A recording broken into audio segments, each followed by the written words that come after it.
Well, guys, 40 years ago, I used to walk up and down streets just like this to get to school. Connor, how do you get to class? I ride the bus. Okay. And you two, I know, are old enough to drive. So, Danielle, what time do you get up in the morning? 5:30. Okay. And Allison, what about you? I wake up at 6. Well, the school day is very different for students in this next story. It's 4:30 a.m. and Luyanda Hilani is already up, fetching firewood to boil water, not for cooking, but for bathing and brushing. By 5 a.m., she's on the road, leaving behind a worried grandmother who's raising Luyanda and her 4 siblings. The majority of the time, I don't have food to give my grandkids for breakfast. They leave for school hungry. Luyanda has to walk at least 6 miles to get to school, one way.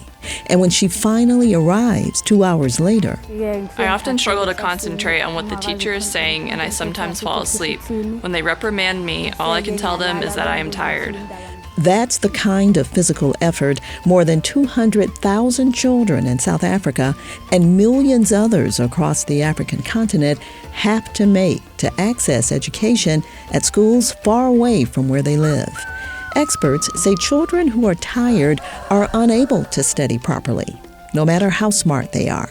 So what happens in the brain is when you are tired, the neurotransmitters, those things that must carry the messages to your prefrontal cortex, they do not work.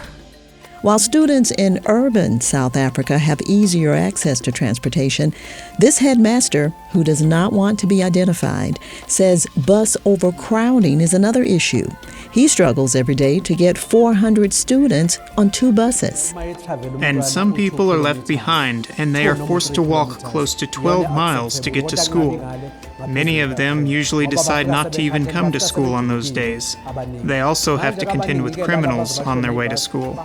Some, like this 9th grader, leave home for their education. He now lives with relatives closer to his school.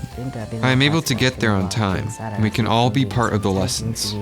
In the meantime, education activists are putting pressure on the government to provide better transportation for students in rural areas and encouraging their parents to speak up.